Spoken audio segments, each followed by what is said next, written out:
¿Qué tal, amigas y amigos en todo el país? Bienvenidos una vez más a Mesa de Análisis Salud. Este es un programa del sistema de radio y televisión de la Universidad Católica de Santiago de Guayaquil. Los saludo como siempre su amigo el doctor Jesse León.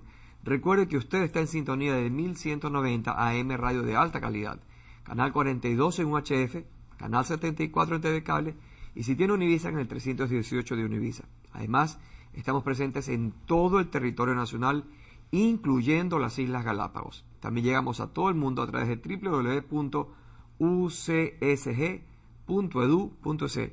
En esta ocasión tenemos el honor y el grato nivel de alegría de decir que nos acompaña en el estudio un destacado y queridísimo hematólogo, el doctor William Oliveros, un profesor con quien vamos a hablar del uso de la sangre, sus elementos o componentes, la seguridad en la transfusión de la misma y todas estas cosas que hoy y siempre nos han provocado muchísimas dudas y anécdotas. Doctor Oliveros, muchísimas gracias, como siempre, por honrarnos. Bienvenido. Muy buen día, doctor Jesse León. Gracias al canal por esta invitación. Esperemos poder comentar y conversar temas de enorme interés para la comunidad. Perfecto, que así sea. Doctor William, primero que nada, ¿qué es la sangre? Para empezar, a las personas que nos están escuchando y que nos están siguiendo, ¿qué es la sangre, doctor Oliveros? Bueno, la sangre es vista de muchos tipos de apreciaciones. Dentro de lo que a nosotros nos incumbe la parte médica, la parte biológica, es un líquido biológico que corresponde básicamente a la vida. La vida no existe y no existe vida sin sangre. De hecho, nos diferenciamos a múltiples otros seres vivos, básicamente porque es nuestro vehículo que conlleva y lleva un componente muy importante, como es el oxígeno. La sangre tiene varios componentes celulares con muchas funciones necesarias para el normal desempeño de nuestro organismo. En otras palabras, la sangre es el vehículo biológico que genera eso, vida.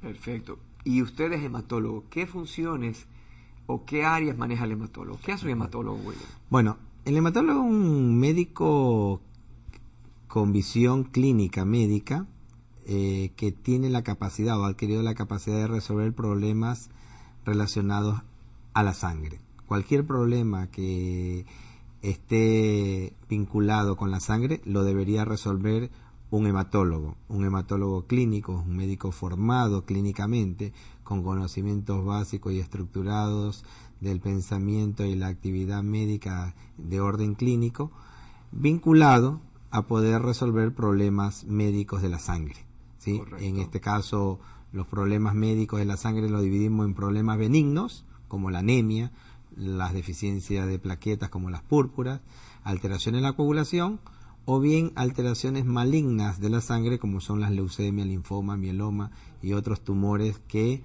involucran a este órgano como es la sangre. Mire qué interesante escuchar las palabras tan sabias de este compañero, el doctor William Oliveros. William, la anemia, para la gente que nos sintoniza, la gente que nos escucha y te está siguiendo en este momento, ¿qué es una anemia? ¿Cuándo se conoce que una persona está anémica? Bueno, mira, la anemia es un estado clínico en donde existe deficiencia de los glóbulos rojos. Los glóbulos rojos son unas células formes que viajan en la sangre y que tienen una finalidad de transportar oxígeno. Puede ser que haya toda la cantidad de oxígeno en el ambiente o en el cuerpo de un individuo, pero si no existe el glóbulo rojo, no permite que ese oxígeno sea llevado a los tejidos. Los tejidos y las actividades celulares de cualquier parte de nuestro cuerpo funcionan con oxígeno. Viene a ser como la gasolina, como el diésel para los motores de diésel. Viene a ser el vehículo importantísimo para la generación de una célula. La célula vive de oxígeno. Si no hay el transportador, que es la hemoglobina, pues lógicamente esa célula fallece, muere, y al morir una célula mueren tejidos, mueren órganos y muere el individuo. El individuo es todo un ser con órganos, con tejidos y células. La célula es la unidad íntima y requiere oxígeno. Si yo no tengo quien lo transporte, que es la hemoglobina, que está dentro del glóbulo rojo, lógicamente no va a llegar a que esa célula funcione en forma adecuada. El individuo muere sin oxígeno. Cuando uno define anemia, la anemia actualmente se define, según la Organización Mundial de la Salud, en relación al valor de la hemoglobina, no a la cantidad de glóbulos rojos ni al hematocrito, que es el porcentaje de glóbulos rojos en la sangre. Tenemos siempre que definir anemia a través de un examen que se llama hemoglobina. Y así, para los países o las ciudades que vivimos a nivel del mar, En un hombre es anemia si está por debajo de 13 gramos de hemoglobina, en una mujer si está por debajo de 12 gramos de hemoglobina, y en la mujer embarazada se acepta hasta 11 gramos de hemoglobina, porque existe una anemia fisiológica del embarazo, porque la mujer acumula líquido durante el embarazo y hay como lo que se llama una hemodilución. Entonces, concretamente, 13 gramos para el hombre, 12 gramos para la mujer y 11 gramos para la mujer en estado gravídico o en embarazo. Si es menor a esos valores, se define anemia, ¿sí? Eso es una guía importante que ya la ha enviado la Organización Mundial de la Salud, y los médicos debemos de constatar ese dato, ¿no? Y no valernos de glóbulos rojos ni del hematocrito, porque usted puede tener los glóbulos rojos pequeños y tener unos glóbulos rojos muy altos, pero su hemoglobina es baja. Y eso es básico, porque si yo le digo, lléneme esta habitación con globos de este tamaño, que son chiquititos, usted va a utilizar 5 o 4 millones, ¿sí? Pero lo que está dentro, que es la hemoglobina, está baja. Y yo le digo a usted, lléneme esta habitación con globo de este tamaño, que es el tamaño normal, usted va a utilizar 3, 4 millones. Entonces, como hay discrepancia en la cantidad de glóbulos rojos debido al tamaño, los glóbulos rojos no se utilizan ya para definir anemia, sino la hemoglobina. Ahora otra vez, la anemia es el epifenómeno o la punta del iceberg de lo que se ve. Por debajo de la anemia siempre hay un síndrome, una enfermedad subyacente que hay que tratarla, porque la anemia no se trata sino a la enfermedad de base. La anemia es un efecto de otra causa. Es lo que nosotros vemos, pero debajo de la anemia existe una enfermedad que hay que tratarla. Si usted trata solamente la anemia, va a tener problemas porque puede reaparecer la enfermedad. Usted tiene que tratar la causa. Las causas más frecuentes suelen ser pérdida sanguínea, pues hay que evitar las pérdidas sanguíneas. De lo contrario, es como llenar una vasija con un agujero. Siempre vas a tener esa fuga. Usted le está dando hierro, le está dando un tratamiento y usted la sigue perdiendo, ¿sí? Aproximadamente el 80% de las anemias son por alteraciones en el hierro, por deficiencia, por una alteración estructural del hierro. Por eso la mayoría de las anemias puede verla cualquier médico y le puede dar, cualquier médico, no me refiero a cualquiera, sino a cualquier especialidad. De hecho, que la mayoría, necesariamente sea hematología. no necesariamente tiene que ser el hematólogo, lo puede ver el pediatra, el médico clínico, el médico general, y debe estar preparado y entrenado para manejar esta situación. Pero en el 20% o un poquito más, las anemias a veces no son por deficiencia de hierro y pueden ser por otra causa. Por eso es importante no es tratar la anemia, sino definir su causa, buscar la causa. Una vez que está definida su causa, yo ya sé cómo prepararme, cómo educarlo al paciente, cómo investigarlo para encontrar la causa. Y ahora sí, como yo digo, muerto el perro se acabó la rabia. Sí, así es. Una vez que tratamos la enfermedad, se acabó la anemia. Así es. O sea, buscar dónde está el huequito de fuga, lo tapo, o bien la deficiencia, o tratar de determinar la causa y lógicamente tratar la causa para evitar la recidiva o la recaída. Mucha gente a veces llega a la oficina y dice, mi hijo siempre ha tenido anemia. Yo le digo, no, su hijo no siempre ha tenido anemia. Su hijo nunca fue tratado de la anemia, nunca fue investigado adecuadamente la anemia. Y mucha gente vive con anemia porque, como le dijimos, la anemia es el epifenómeno de algo. William, y el cuerpo, hay ocasiones que cuando eso es crónico, ya de larga data, de larga duración, el cuerpo se acostumbra, se adapta. Justamente a eso nos referíamos, de la parte de cómo el organismo, que es tan sabio, se va adaptando a eso. Es distinto que yo en este momento, doctor León, yo lo de sangre, a usted le saque 2 pintas de sangre, 2 unidades de sangre, a que usted esas 2 unidades de sangre la pierda en forma crónica. Si yo lo desangro en este momento, le saco una o 2 unidades de sangre aguda, usted va a tener síntomas, que son el shock. Le va a bajar la presión arterial, se va a poner pálido, sudoroso, va a tener síntomas y su organismo va a fracasar en forma aguda. Si no lo trato en forma aguda, usted posiblemente se le complique su vida y hasta fallezca. Eso, por ejemplo, en caso de un accidente de tránsito o un asalto con actitud violenta. Una hemorragia digestiva, una úlcera que se le perforó en este momento. Entonces esa persona pierde bruscamente sangre y empieza a tener esa sintomatología. Y usted, por ejemplo, puede haber perdido 2 unidades de sangre, que son 2 puntos en el valor de la hemoglobina. Pero hay jovencitas, niñas, señoritas que tienen trastorno menstrual, es la principal causa de anemia en las mujeres jóvenes, sus alteraciones menstruales, empiezan a perder de a poco, ¿sí? Empiezan a perder mensualmente más sangre de lo que habitualmente se suele perder en una menstruación. En una menstruación se pierde alrededor de 100 a 120 mililitros, que el organismo, al tener depósitos de hierro adecuados, suficientemente lo recupera. Entonces no porque menstrua vas a tener anemia. Si tiene anemia menstruando es porque la anemia ha sido incrementada por un incremento en la cantidad de sangre que se pierde en la menstruación, ¿sí? Y uno de los problemas más importantes porque le falta comunicación de las jovencitas con las madres o de las propias madres, y lo peor, que la mujer por sí misma subestima la cantidad de sangre que pierde por la menstruación. Como ella es la que pierde sangre y siempre perdió abundante cantidad de sangre en su menstruación, lo ve como algo usual. Claro, no lo tiene con qué comparar. Es distinto cuando una mujer tiene sus menstruaciones entre comillas normales y después exagera su pérdida.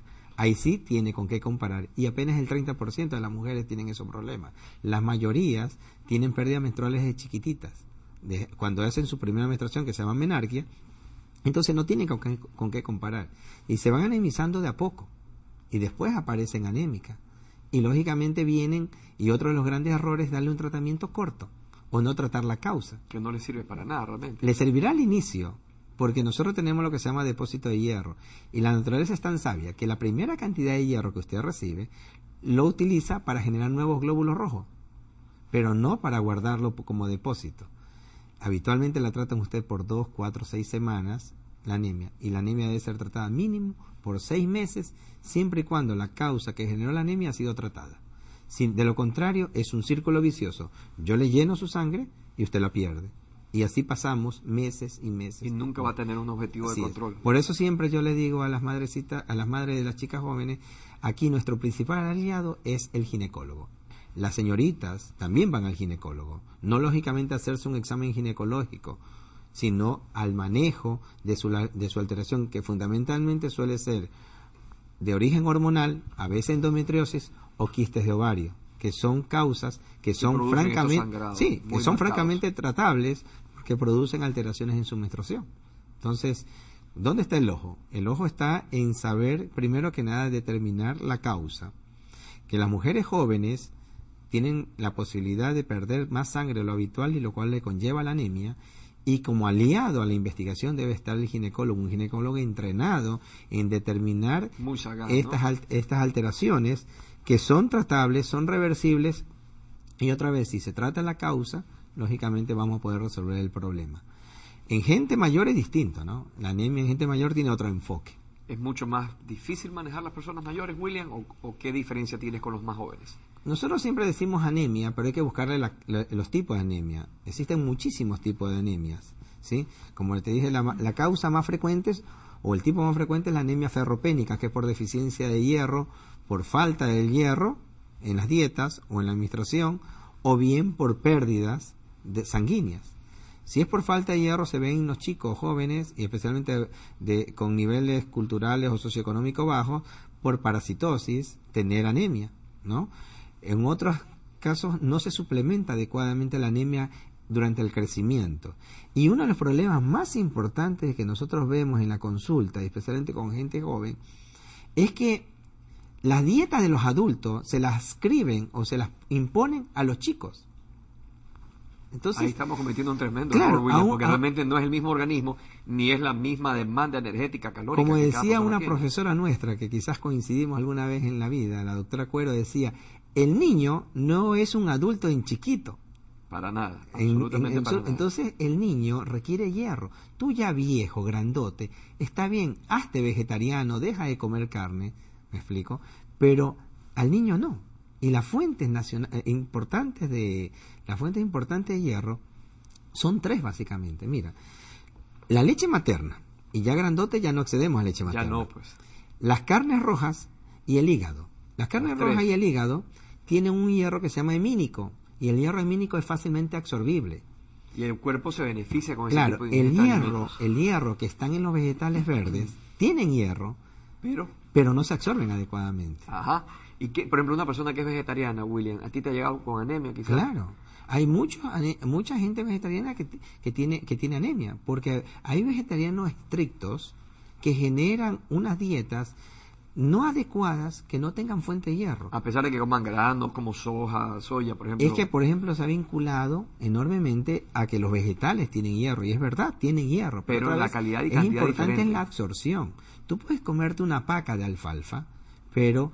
Nuestro cuerpo no está preparado para, como los caballos, por ejemplo, para para esa absorber. facilidad. Necesita un medio ácido para generar un hierro absorbible, que es el hierro férrico. Y en ese caso, cuando te llegan a ti esos pacientes, por ejemplo, que son estrictamente vegetarianos, muy 100% vegetarianos, con alguna depresión, alguna deficiencia de hierro, algo de anemia, también los tratas y me imagino que les suplementas hierro. Además de tratarlo, buscarle la causa. No podemos decir todo es por falta de Todo es por hierro. falta de Posiblemente tienen, si son chicos jóvenes, parasitosis, en jovencitas sus menstruaciones. Si son adultos mayores, hay que buscarle causa de pérdida, especialmente cáncer, cáncer de colon, cáncer de estómago. En las mujeres mayores, que mientras menstrue, siempre hay que pensar que la menstruación es la principal causa, ¿no? Más allá de que la mujer te diga que es normal su menstruación, siempre duden de eso, porque hay un estudio muy interesante que se hizo en Dinamarca de estudiar las menstruaciones en un grupo de mujeres con un nivel cultural alto. Aproximadamente el 60% de las mujeres subestimaban la cantidad de sangre que perdían por la menstruación. Es decir, nos decían a nosotros, mis menstruaciones son normales. Cuando se pesaron los paños y se contabilizaron la cantidad de sangre que existía, ¿Qué estos contenían? en realidad era mayor de lo habitual. Y la O mujer, sea que la percepción de estas chicas era menor de lo que en realidad ellos tenían. por eso, Ellas tenían. subestiman la cantidad de sangre que se pierde por la menstruación. Mira qué cosa más interesante, William, lo que tú nos estás trayendo. Pero vamos a hacer algo. Vamos a dejar de subestimar a nuestros queridos y amigas y amigos televidentes y radioescuchas de UCSG, Sistema de Radio y Televisión de la Universidad Católica de Santiago de Guayaquil, para invitarlas a ustedes y a ustedes, amigos, a descansar un poco, porque vamos a realizar la primera pausa en Mesa Análisis Salud, pero enseguida, al volver, regresaremos para seguir dialogando con el doctor William Oliveros, un querido amigo y un gran hematólogo, para comentar sobre los usos de la sangre, la seguridad de la transfusión de la misma, etcétera. Recuerde que puede usted escucharnos a través del 1190 en AM Radio de alta calidad o ingrese a nuestra página web www.ucsg.edu.c. Ya volvemos.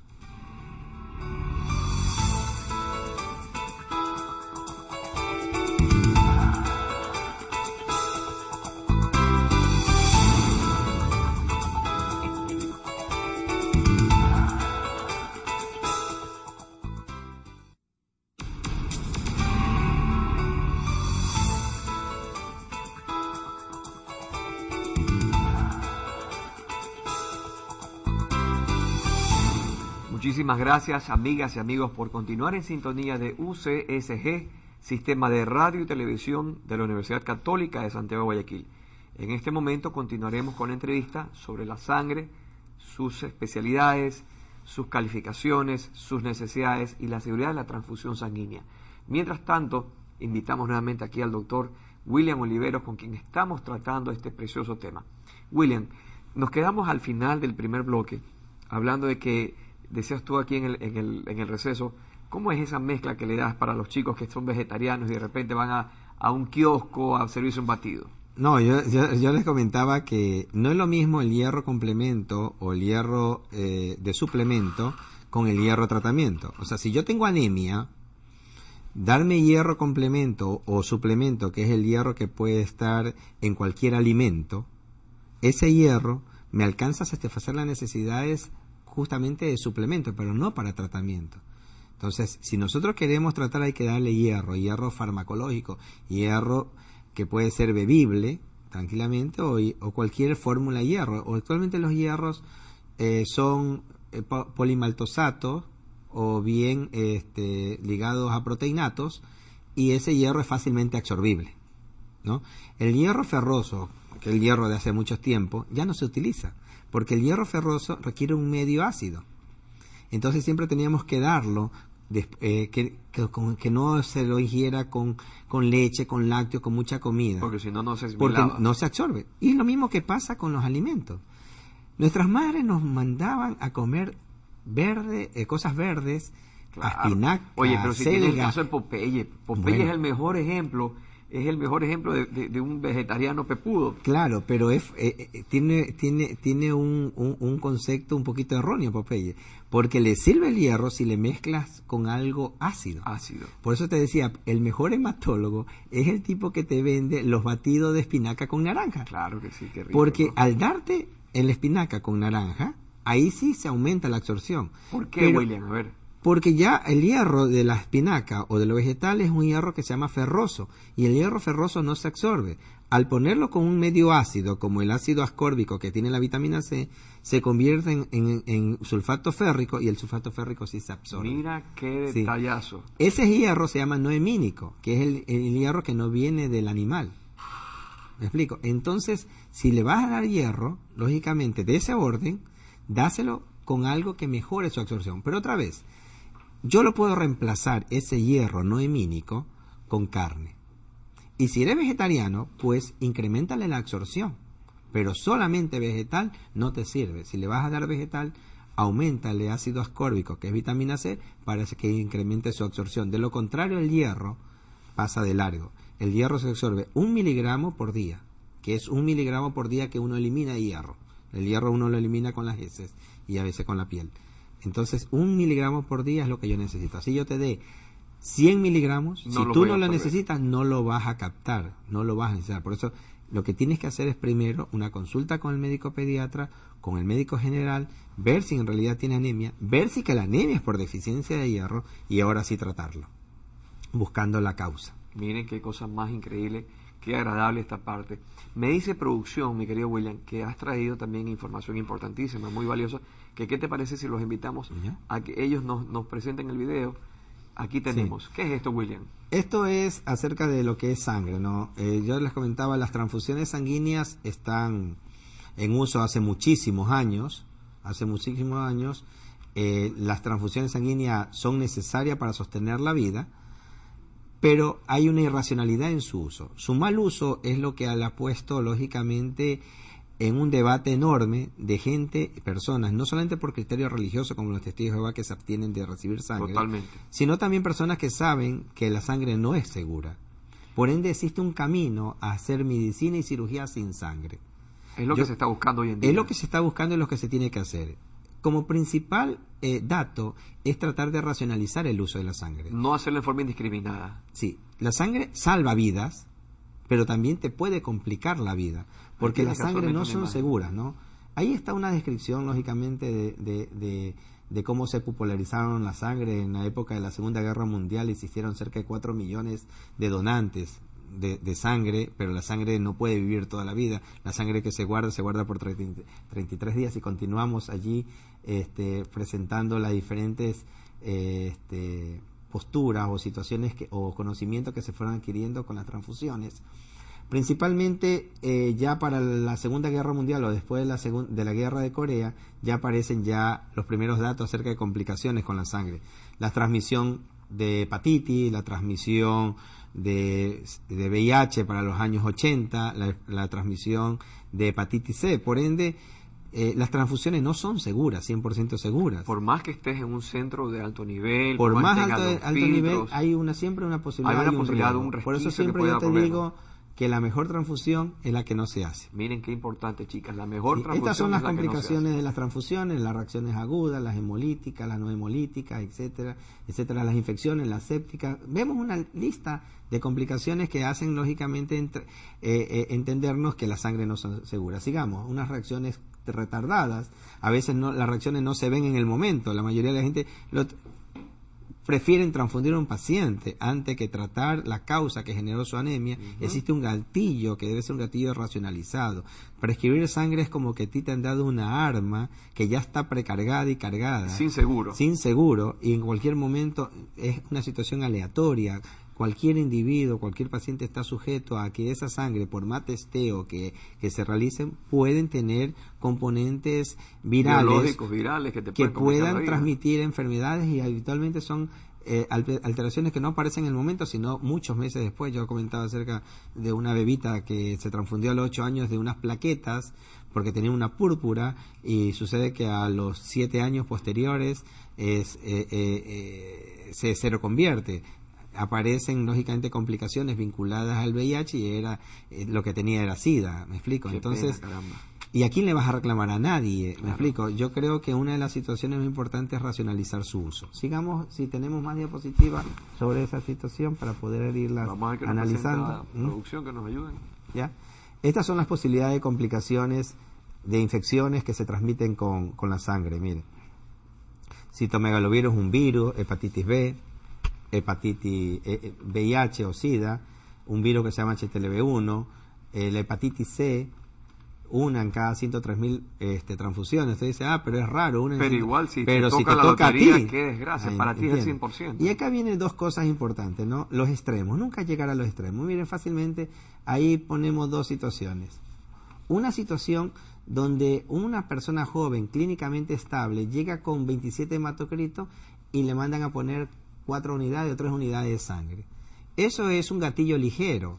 Eso es tratar de transfundir a una persona irracionalmente. Esa persona no estaba agudamente enferma, no estaba tan descompensada, es una anemia crónica, estaba compensada, no tendría por qué haberse, y esos son casos reales, no tenía por qué haberse transfundido. Y lo que está en la parte inferior y acá abajo viene el extremo, ¿no? Tampoco llegar a un caso inédito, o me he dicho un caso rarísimo, una rareza médica, ¿no? Y como rareza médica publicarla, pero los que se publican son los que sobrevivieron y los que murieron no. Entonces llegar a sostener un paciente con 1.4 de hemoglobina, sabiendo que el valor mínimo en este caso era 12 gramos, casi tenía un 10% de la cantidad de sangre en su cuerpo, no es lógico, tampoco no llegar no es necesario tener que poner a un paciente en tanto riesgo. A veces este facilismo de un lado y el compromiso del otro lado, como son llega los extremos que originan la confusión de la sociedad. Así es. Entonces no hay que llegar a ni uno ni a otro extremo.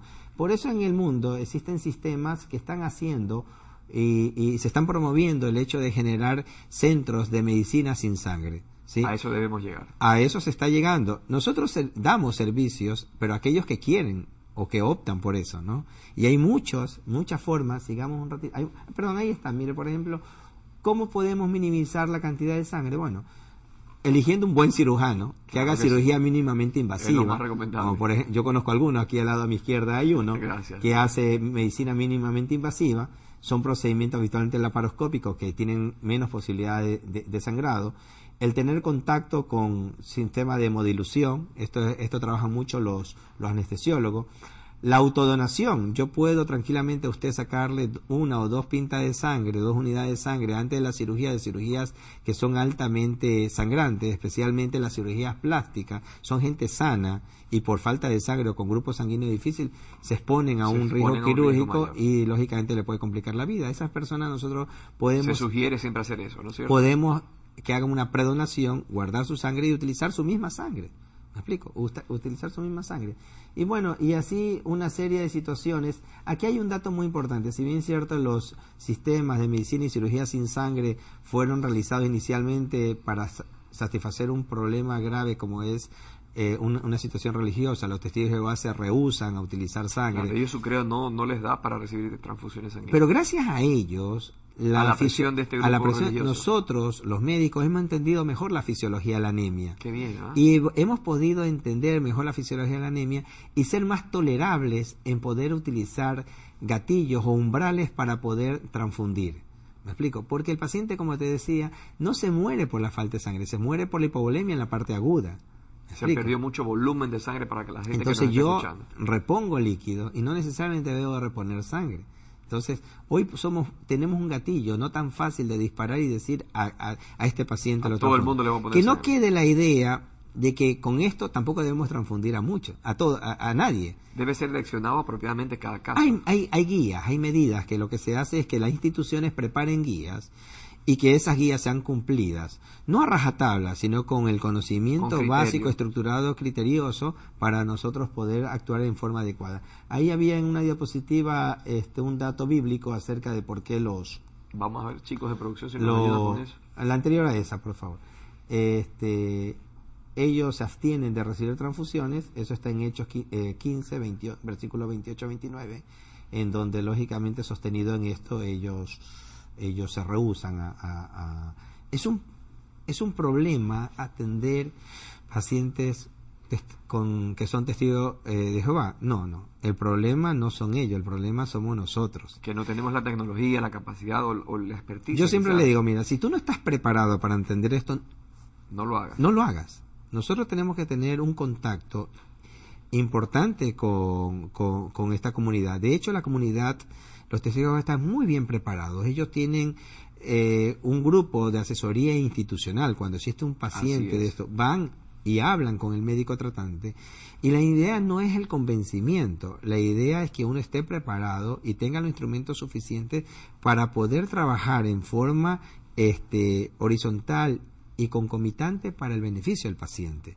Yo no pienso, o sea, en la actitud, cuando yo quiero cambiarle su situación religiosa, ahí perdiste. Y si él me quiere convencer en la parte religiosa, también perdió. La idea es llegar a un equilibrio, un consenso, y poder hacer las mejores estrategias, las mejores actitudes para el beneficio del paciente. ¿Sí? No nos podemos poner, bueno, si usted no se transfunde, se muere. Me explico, que eso es una posibilidad. Así también, si usted no se transfunde, puede vivir. Es otra posibilidad. Lo importante es buscar el equilibrio. Y aquellas personas que no están preparadas para eso, es mejor que se excusen de atender este grupo de pacientes. Este tipo de la verdad, tienes muchísima razón. Mira que yo he tenido el honor, la dicha, la suerte de atender amigas y amigos del grupo religioso de los Testigos de Jehová, gente muy seria, y ellos me mencionan, me dice, Jesse, tú sabes que nosotros vamos a reuniones en sus templos, en sus congregaciones, y ellos tienen charlas, tienen conferencias sobre el tema sangre, y no recibir de ningún tipo, en ningún momento, donaciones o transfusiones sanguíneas, casualmente por sus conceptos que son muy claros, muy precisos. Y cuando me ha tocado eso, bueno, ¿qué es lo que hago yo? Mandarlos con el doctor William Oliveros, que es un tremendo hematólogo, que él los prepare y me diga, Jesse, en tantos días, en tantas semanas podrás trabajar, y realmente trabajar en equipo. Hoy en día la medicina debe ser medicina en equipo, William. Sí. Es lo que te comentaba anteriormente, ¿no? Tras cámara, o sea, el soporte, las actitudes, las estrategias, los procedimientos están disponibles. El problema es nosotros como médicos que no lo utilizamos. Porque hay una famosa situación, sigue que no pasa nada. Eso es muy peligroso. Y es muy peligroso. Y cuando pasa, ¿de qué te disfrazas? Entonces es importante poder colaborar para el beneficio del paciente y establecérselo claramente, precisamente, francamente, al paciente que existe esta posibilidad. ¿Me explico? Entonces a veces, entre comillas, nosotros le andamos cuidando el bolsillo al paciente. No es cuidarle el bolsillo, es darle darle una mejor atención y tratar de soportar la vida en forma adecuada. Nos puede pasar y nos puede ir mal. Es también una eventualidad. No somos Dios. No somos dioses, ni nos parecemos, ni llegamos ni siquiera a los pies de él. Pero es importante establecer y comunicar al paciente de que existe esta posibilidad. Una vez que él te dice ya no, listo, hasta ahí terminaste la actitud médica de información, dándole otra vez la posibilidad que conozca y que sepa que existen esas estrategias que pueden minimizar sus complicaciones a futuro. ¿Sí? Y hay que valerse. Mientras más se use, más experiencia se tiene y toda esta estrategia también se abaratan.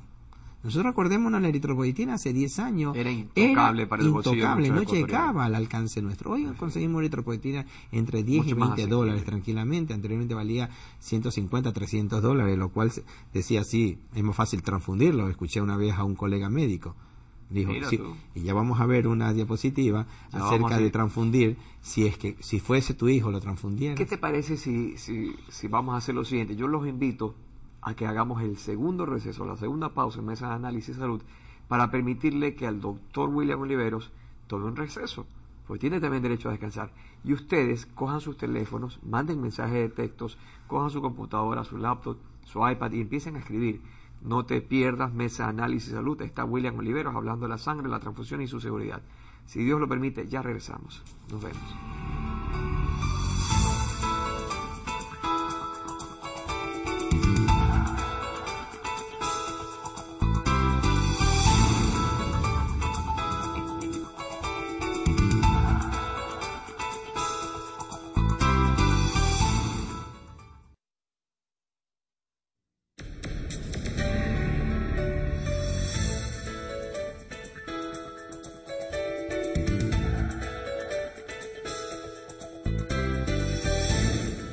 ¿Qué tal, amigas y amigos de UCSG, Sistema de Radio y Televisión de la Universidad Católica de Santiago de Guayaquil? Continuamos en este instante con la entrevista al doctor William Oliveros sobre la sangre, sus derivados, sus riesgos y sus beneficios.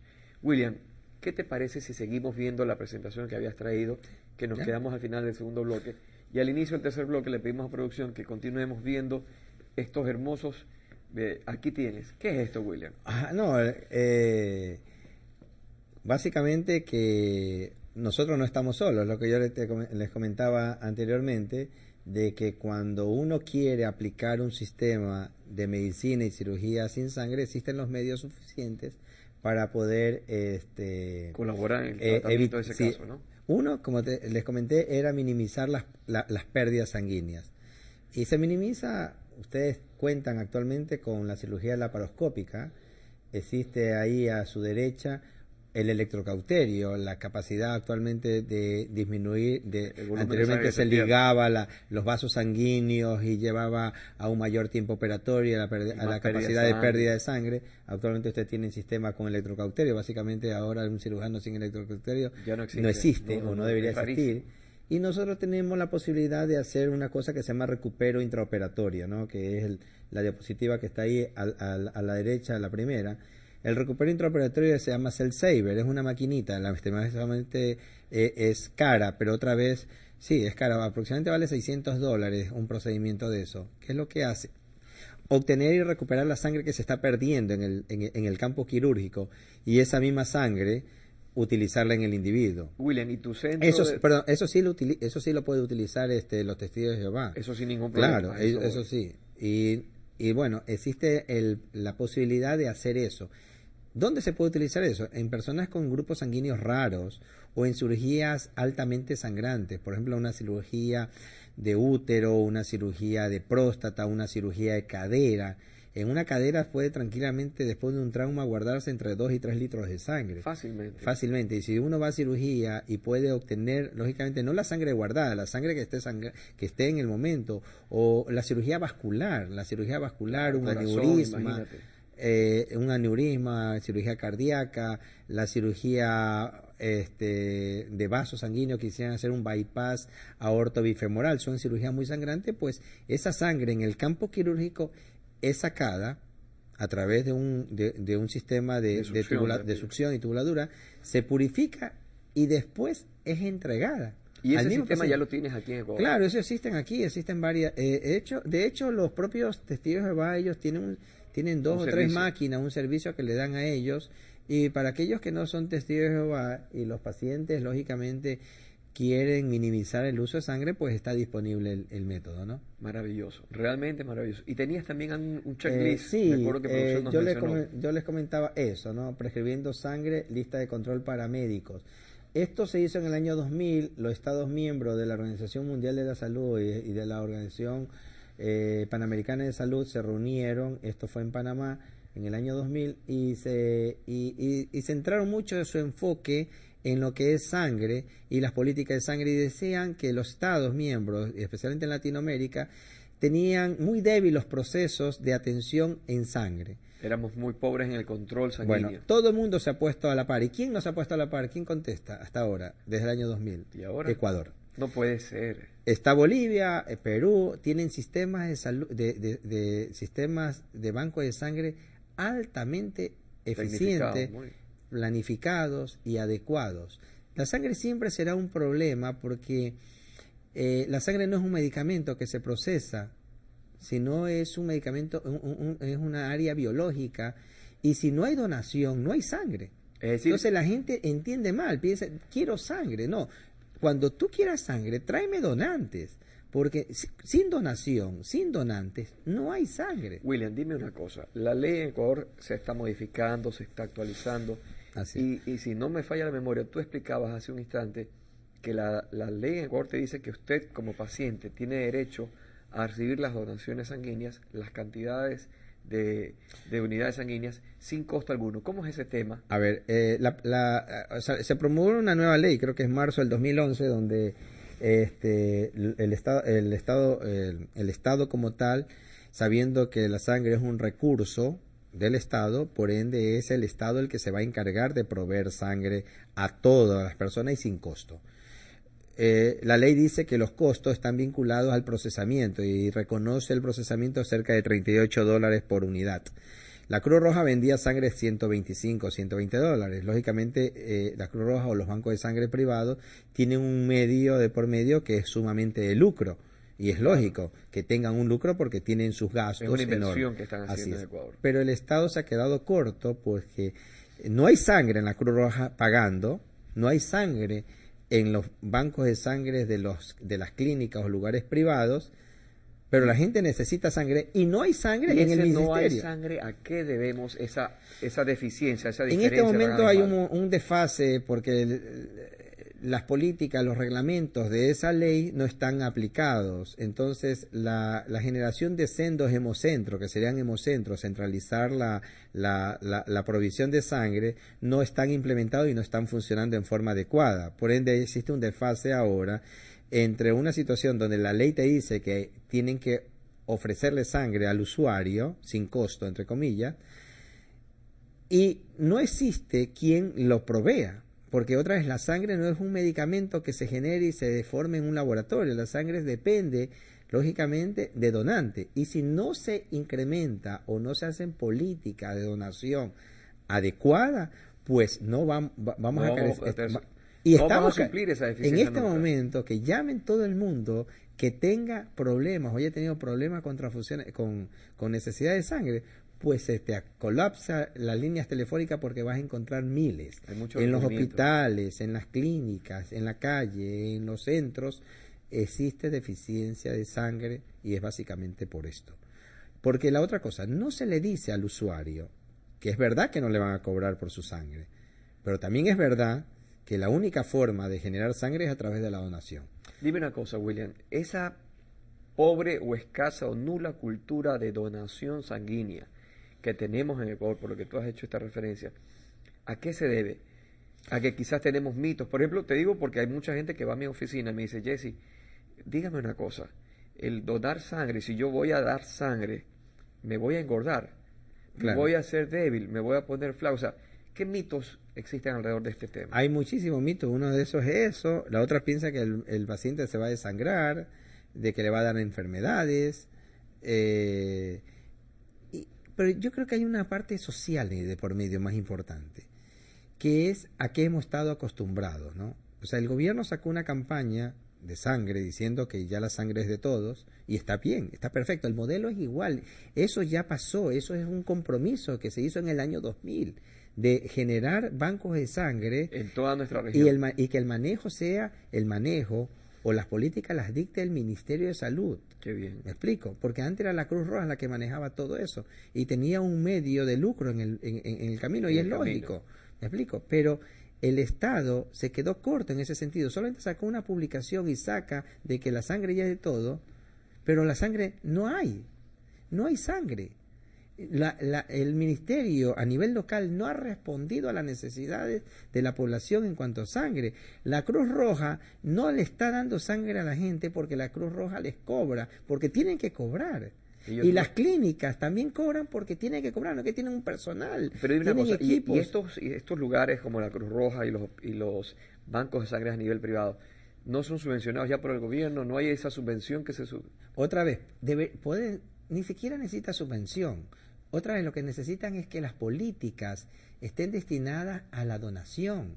En eso no se gasta. Hay que enfocarse. Es que en eso no se gasta. ¿Por qué yo no dono?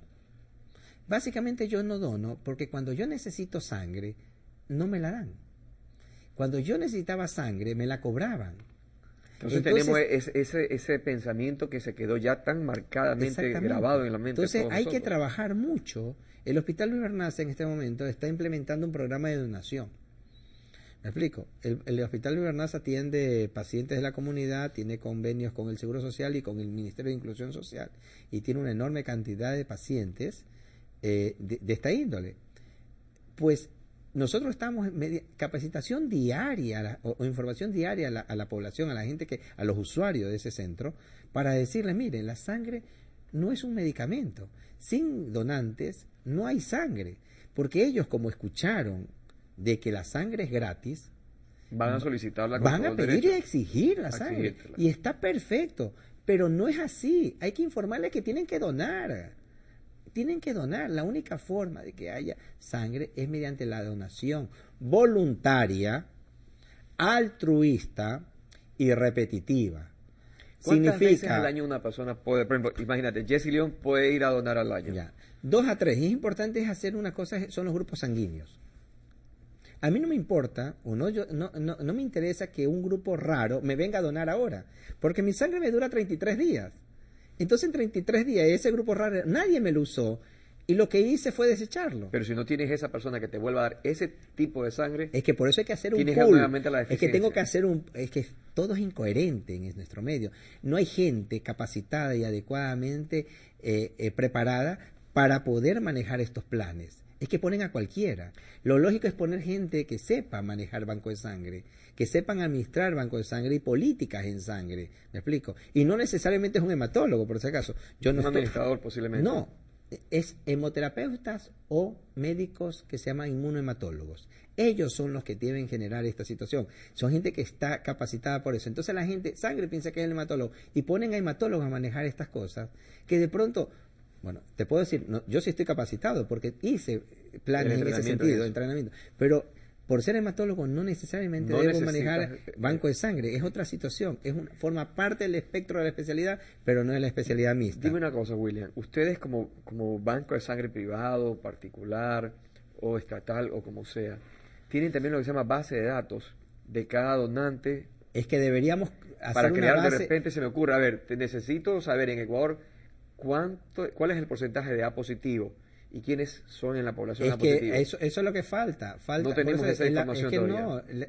Debe haber y debe hacerse. Otra vez, es la cabeza la que falla. Es una persona que genere políticas adecuadas. Que orienten apropiadamente. Claro, por eso te decía, yo no me interesa que tú siendo AB negativo, que es una sangre la más rara de todas, me venga y me dones ahora, a ti te lo guardo cuando te necesita, tener un pool de datos y cuando usted necesite sangre, yo llamar a esa persona para que venga y obtener su sangre. Esos pacientes pueden repetitivamente dar sangre siempre y cuando sea necesario, ¿me explico? Entonces, si a mí me asisten, si a mí me dan una atención adecuada y cumplen mis requerimientos, pues yo estoy comprometido en cuando usted necesite de mí, yo vaya. Eso es el compromiso del donante. Y el donante, como te dije, debe ser altruista, voluntario y repetitivo o repetido.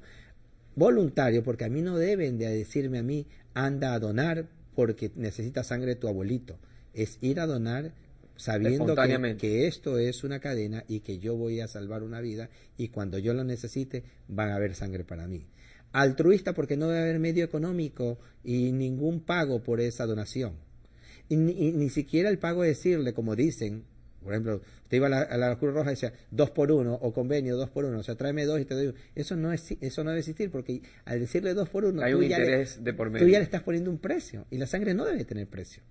Y debe ser repetitivo porque yo, con mi capacidad y saber, ya con mi información de que la sangre no me hace, la transfusión, o me he hecho la donación no me hace daño y estoy beneficiando a la población, pues yo estoy comprometido para volver a donar cuando, lógicamente, lo definan mis reglamentos. Usualmente, ¿cómo sé qué tipo de sangre es? ¿Qué es eso? ¿Qué es donador universal? ¿Qué es receptor universal? ¿Cuántos tipos de sangre hay, William? Hay grupos sanguíneos y lo que se llama el RH. Entonces, todos tenemos un grupo sanguíneo que está vinculado a un antígeno, una sustancia, y somos A o B. Cuando tú no eres A ni B, eres O, que en realidad es 0. Correcto. Por eso se llama, acá a nosotros no vino mal la traducción, vino con una traducción de O, pero en realidad es 0. Es 0. Y de ahí tú puedes ser AB, ¿sí? Y además de eso, el RH.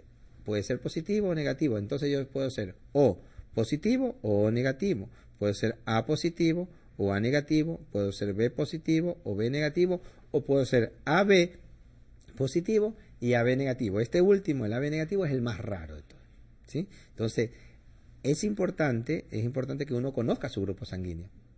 ¿Me explico? Y el grupo sanguíneo, a veces dice, yo fui un grupo sanguíneo y después salí otro grupo sanguíneo. No.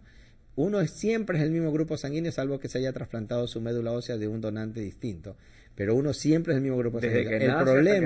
El problema es que a veces hay dificultades en la determinación de grupos sanguíneos. Puede haber un error. Porque más que errores, existen sustancias que no se expresan completamente. Entonces, como no se expresan completamente, se la toman como que fuesen negativos, cuando son en realidad positivos, o en el otro caso, un grupo sanguíneo débil, ponerse eso. Ahí existen estudios inmunohematológicos y eso lo definen en los bancos de sangre y en los laboratorios y están muy bien capacitados en nuestro medio. ¿Cuál de estos es el donante universal? El que da El O cualquier positivo. El O positivo le puede Sí, dar a todos los demás. así es. ¿Y cuál es el receptor? El O negativo, O negativo tú le puedes dar a cualquiera y el O O negativo positivo lo de es todos. el donante universal. A ver. Donante universal O positivo. El que doy a todos, Sí. O positivo. Así Y el es. que recibo de todos, O negativo. facilísimo, no hay por dónde perderse.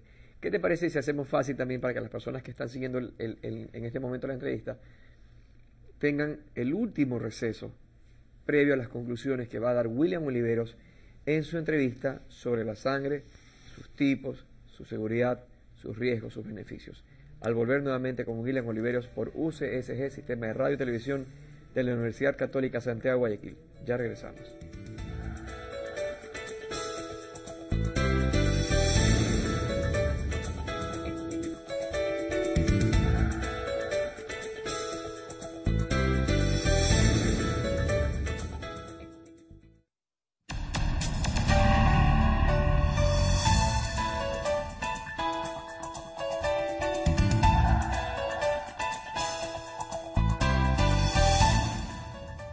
Muchas gracias, amigas y amigos, por continuar en sintonía de UCSG, Sistema de Radio y Televisión de la Universidad Católica de Santiago de Guayaquil. En esta ocasión estamos en el cuarto y último segmento, en el cuarto y último bloque de la entrevista que estamos realizando al doctor William Oliveros, un querido amigo, un gran y prestigioso hematólogo. William, por lo que hemos hablado contigo entonces, el tema de la sangre es un tema amplio, vasto, complejo y sencillo a la vez. Para terminar, William, ¿qué recomendaciones darías tú a los que nos están siguiendo, a los que nos están continuando en la sintonía de UCSG? Bueno, primero que nada que entiendan que existe la especialidad, la posibilidad de nosotros de poder actuar cuando existen una patología hematológica, un problema en la sangre, que la anemia no es nada más que el epifenómeno de algo, de una enfermedad subyacente, que si no se trata la enfermedad subyacente no podemos seguir adelante, que la investigación de la causa va a solucionar el problema radicalmente. Una situación muy importante, que no piensen que la anemia es grave y mortal en todos los casos. La anemia no lleva a leucemia, que es otro mal concepto que tiene nuestra comunidad. La anemia forma parte, un síntoma de la leucemia. No es que yo por ser anémico voy a tener leucemia, eso es muy importante poderlo destacar en estas líneas. Segundo, otro punto a tratar es que básicamente la sangre debe usarse en forma racionalizada, ni llegar a un punto de prescribir sangre sin ton ni son, tampoco abstenerse de utilizar sangre cuando biológicamente y médicamente esté justificado, que se asesoren adecuadamente, de un médico y que el médico sepa manejar estas situaciones, que sepa la comunidad que existen alternativas a las transfusiones sanguíneas siempre, no para el momento agudo, pero sí para situaciones crónicas. Que las políticas en sangre, y especialmente en políticas transfusionales, deben nacer desde la institución. Las instituciones, cada institución médica, cada hospital debe tener un comité institucional de transfusiones, que las transfusiones sean adecuadamente vigiladas desde el punto de vista epidemiológico, sus consecuencias y las indicaciones de la misma, que ese comité institucional de transfusiones trabaje con un servicio de medicina transfusional. No es necesario, ya no es lógico llamar banco de sangre, lo que se necesitan es servicios de medicina transfusional, porque los servicios de medicina transfusional, a más de proveerle sangre, le darán las alternativas o la serie de estrategias para poder suplir esa sangre o hacer que esa sangre sea lo más eficientemente posible para el beneficio del paciente. Que lógicamente debemos hacer sendas campañas para las transfusiones. Y un dato que quedó entre pantalla, que me decían acerca de la donación, pues lógicamente, si yo soy el grupo 0 y el grupo 0 no tiene antígenos y soy positivo, ¿no? Yo como tal, me explico, yo le puedo dar a cualquiera sangre, Y ese es el donante universal, el O positivo. Yo le puedo dar a cualquier grupo sanguíneo. El que es negativo no tiene la capacidad de hacer anticuerpos, ¿sí? No tiene la capacidad de hacer anticuerpos, y por ende, al no tener la capacidad de hacer anticuerpos, el O negativo, que no tiene antígeno y tampoco tiene negativo, viene a ser el receptor universal. O sea, ese sí puede recibir de quien sea. Miren qué agradable saber. El O positivo, el donante universal, y el O negativo, el receptor universal. El O negativo puede recibir de quien sea. ¿Sí? Clarísimo. ¿Ok? Clarísimo. Eso era para puntualizar porque quedó un poquito... De repente puede... sí, y nos podemos llegar a confundir. Pero más allá de la universalidad de las transfusiones, es mejor transfundir el mismo grupo y el mismo factor. Siempre. Esas situaciones que yo te decía acerca del donante universal y el receptor universal son casos de emergencia, de extrema emergencia, cuando ya hemos agotado todas las instancias suficientes. Porque de alguna manera generas una reacción en el individuo. Tarde o temprano ¿sí? Genera una reacción en el individuo y lógicamente a veces hasta les puedes cambiar el grupo. Entonces es importante manejarse con mucho criterio. Perfecto. William Oliveros, una y 100 y 1000 veces más, hermano querido. Muchísimas gracias por haber aceptado la invitación. Estamos en deuda contigo y esperamos que sea la primera de muchas otras invitaciones que aceptes para seguir tratando de estos temas que realmente nos atañen, nos conciernen mucho.